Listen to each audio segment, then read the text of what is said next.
Greetings from Papua New Guinea. My name is Bruno Tenakanai. Niles and I are presenting a paper called From Cylinders to Discs to Cassettes on the road to a commercial recording industry in Papua New Guinea. Papua New Guinea, located just north of Australia, has been an independent nation since 1975. This map shows its provinces. It is estimated that there are presently over 10 million people. But the recordings to be discussed today are from the territory of Papua New Guinea.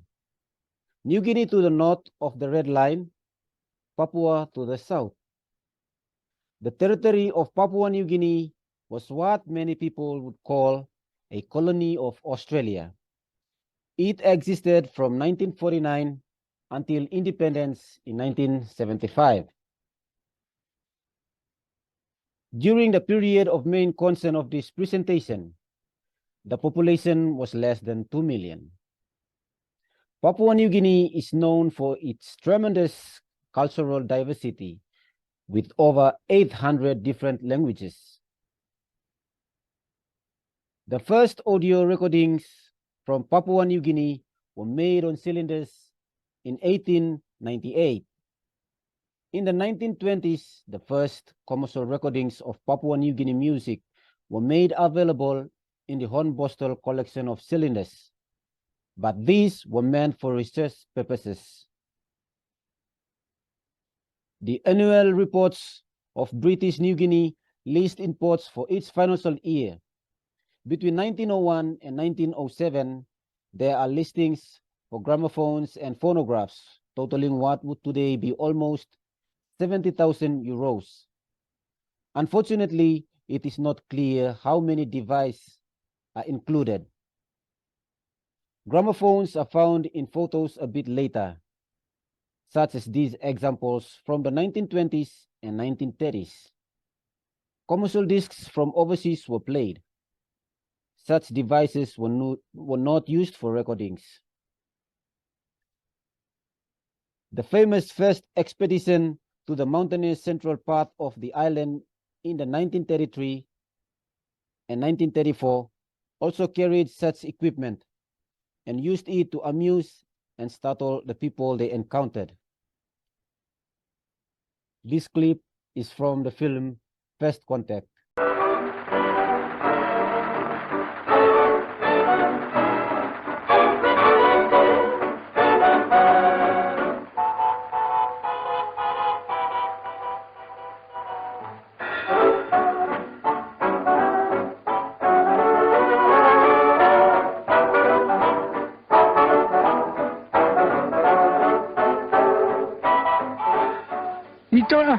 Detio nene, siti apoki sinene minima milikaki.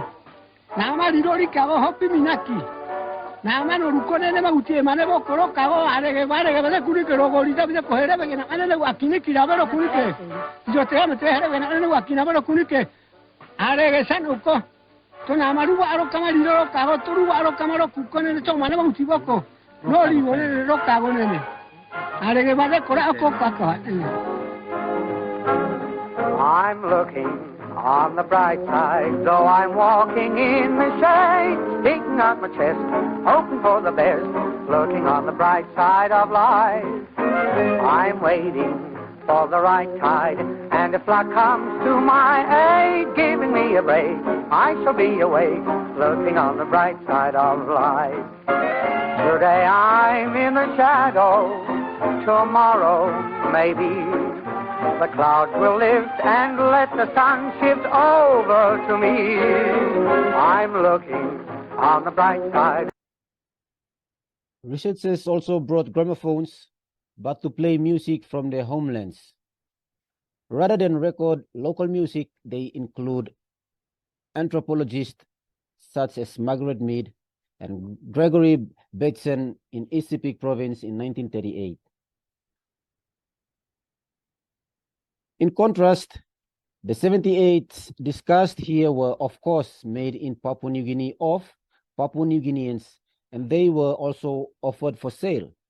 Hence, this presentation does not consider 78 RPM discs that are in archives, but never advertised as being available for purchase. Most of such discs we know about are listed in publication by the South Pacific Commission, an organization established in 1947 by the 6 nations that govern territories in the Pacific Island region at that time. That is, the colonial powers in the Pacific, namely Australia, France, the Netherlands, New Zealand, the United Kingdom, and the United States. The Commission was established to promote the economic and social welfare and advancement of the peoples in the region. It is based in Noumea, New Caledonia, and in 1997 changed its name to the Pacific Community. Today, its membership of 27 includes the 22 Pacific Island nations and territories, along with 5 of the original founders. The Netherlands withdrew in 1962 when they relinquished their Pacific interest. 3 catalogs were issued by the South Pacific Commission between 1956 and 1959, called the Clearinghouse Service for Broadcast Recordings. It is stated that their chief purpose was to increase the amount of Pacific material available for island broadcasting by facilitating the interchange of appropriate programs between the various broadcasting stations, and also to encourage research in Pacific music. Hence, these recordings were primarily meant for radio stations to make listeners more familiar with music from the Pacific. The catalogs list 56 78 RPM titles from Papua New Guinea, comprising 62 discs. Of these 56 titles, the Institute of PNG Studies has 14 taped copies of 12 others, but totally lacks the remaining 30. 9 titles are on 10-inch discs. The remainder are 12-inch. All items could be ordered directly from the Commission. These 3 catalogs are the main source of materials to be discussed by Don. For this presentation, we need particularly to thank past donation from Alice Moyle at the Australian Institute of Aboriginal and Torres Strait Islander Studies, the Australian War Memorial, the Lutheran Mission, and a few individuals who gave 78 to the Music Archive of the Institute of Papua New Guinea Studies, where I am the music archivist. And even long before that, we must celebrate the interlibrary loan exchange program that enabled these catalogs to be accessible to Don when he was a graduate student in the 1970s in the US, which he began brought to PNG when he began work here. Thank you, Bruno. I'm Don Niles. I should note that Bruno only began work with us towards the end of last year, but his contribution to this presentation has been absolutely essential. The materials in the South Pacific Commission catalogs cover a wide variety of musical genres. Obviously, traditional music is well represented.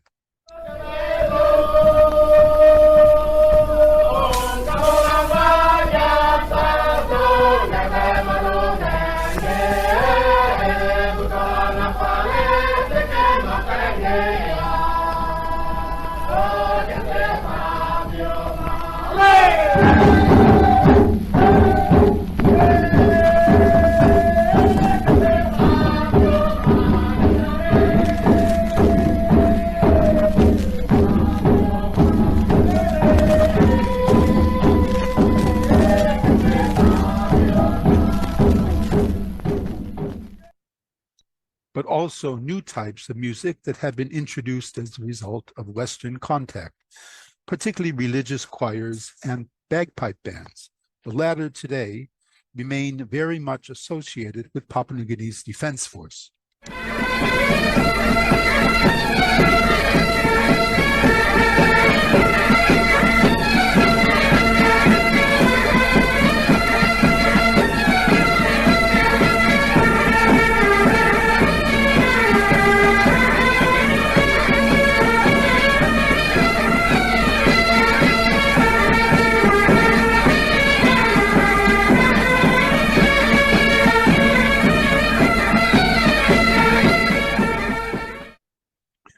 recordings were also issued as apparent propaganda, such as a talk in the Tok Pisin language about the visit of a Papua New Guinean to Australia, or descriptions of gold mining in one part of the country.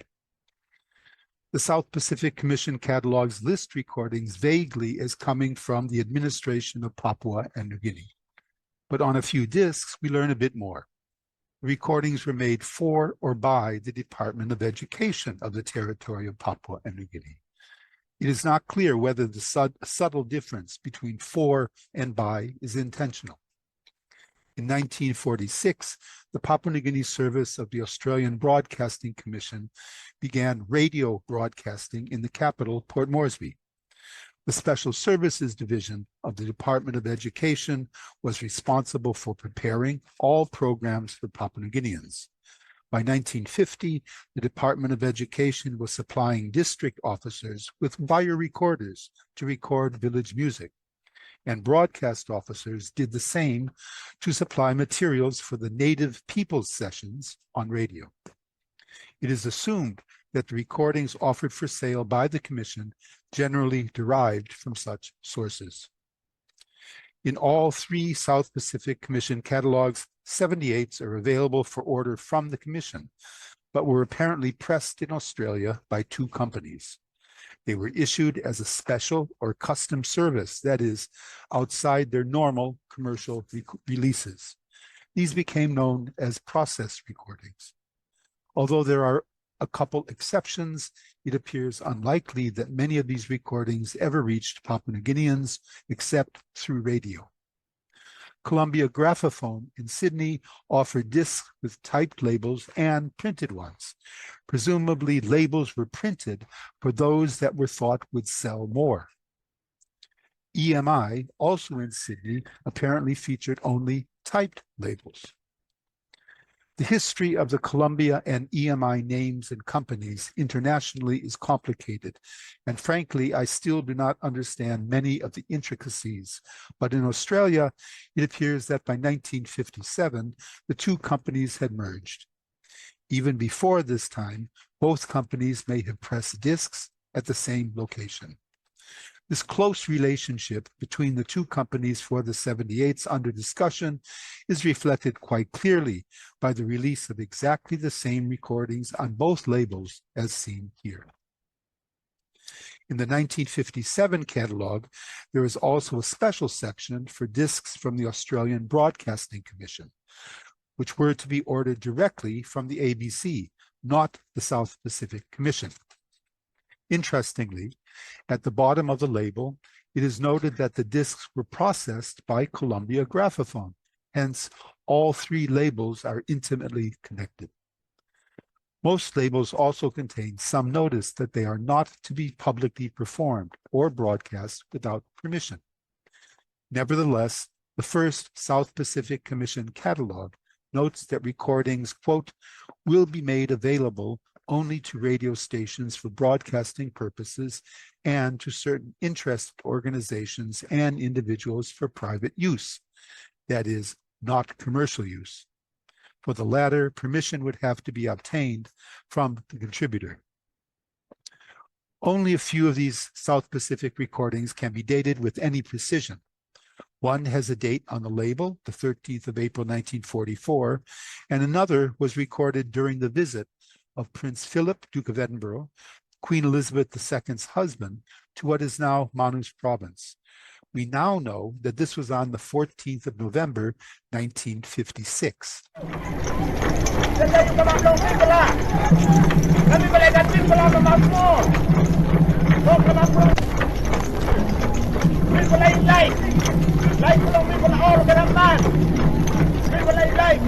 Now you got big. Don't pick your twin. Two bala picking the name long end. Now you bring in three bala. One time long you. You are scared.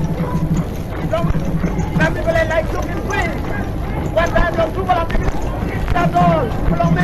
Hurrah!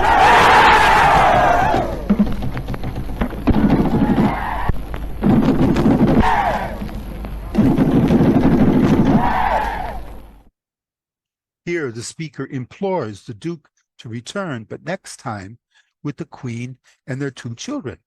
The people of Manus want to see all of them. Other recordings were originally made by the Australian Broadcasting Commission journalist Colin Simpson and sound technician John Cunningham on wire in 1949, and then reissued on 7 78 RPM discs in 1950. Some 78s can be dated to after a specific historic event, such as songs following an unspecified plane crash sometime between 1939 and 1945, commemorating the eruption of Mount Lamington in January 1951, which killed over 3,500 people, or for the coronation of Elizabeth II, which took place on the 2nd of June, 1953.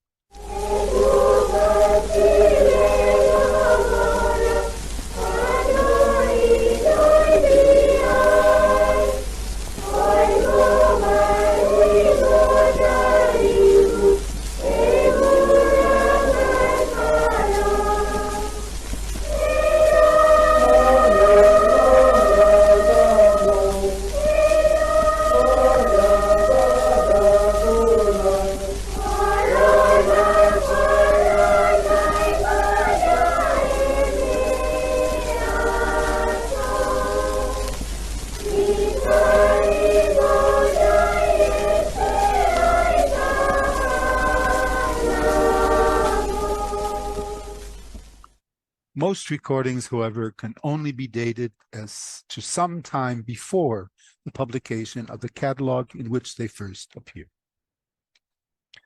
I have talked exclusively about 78s available through the South Pacific Commission catalogs of the mid to late 1950s, but there were apparently also a number of 78s meant for Christian mission activities. In contrast to the hymn singing recordings mentioned previously, these recordings are meant for spreading Christian teachings. It is not known whether these were available for purchase or just brought by missionaries. These were issued by Gospel Recordings in Sydney on the Buenas Nuevas or Good News label. This Spanish name is appropriate since Gospel Recordings was founded in the late 1930s after missionary Joy Ritterhoff wanted some way to communicate with non-literate people in Honduras, where she had been working as a missionary until she had to return to the US to recover from malaria. She began making evangelizing recordings in Spanish, and this quickly spread to other languages. Renamed Global Recordings Network, they now offer over 6,000 languages and dialects in recordings. We have 14 Gospel Recording 78 discs in 2 different languages, 7 10-inch discs in the Kotte language that was used widely by Lutheran missionaries to evangelize in different parts of the country. For example, here is a sermon on the crucifixion in the Kotte language.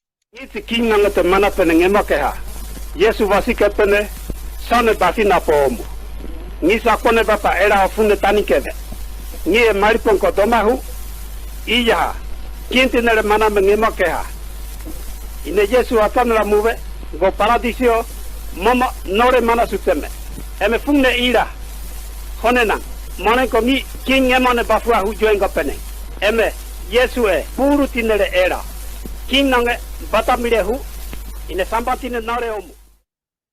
And we have 7 8-inch discs in the Wantuat language, which was only used locally. Here is a well-known Lutheran hymn in that language.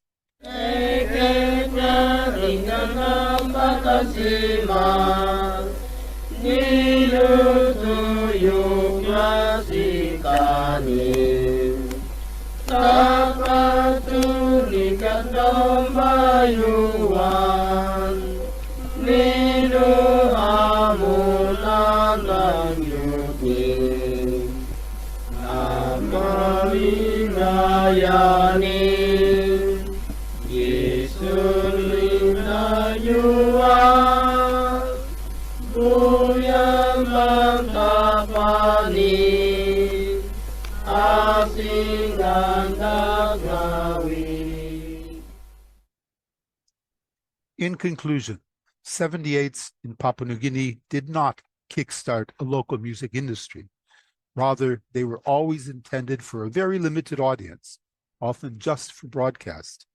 They were very unlikely to be purchased and owned by Papua New Guineans. The 1950s also saw the release of vinyl discs recorded at 45 and 33 1/3 RPM. Again, almost all intended for overseas audiences, and some of them also available from the South Pacific Commission. But in the late 1960s and especially 1970s, Australian and New Zealand companies started to issue 45s and LPs more aimed at local audiences in Papua New Guinea, particularly by their inclusion of popular music bands. However, the local recording industry, that is, an industry in Papua New Guinea producing recordings for Papua New Guineans, really only took off with the advent of the wide availability, relative low cost, portability, and robustness of cassettes from the late 1970s and early 1980s, as illustrated by these cassette covers. This medium, coupled with a machine that could play cassettes and record them, was perfect for Papua New Guinea. But that is quite a different story. Thank you very much for listening to our presentation. We look forward to any comments, corrections, and further insights.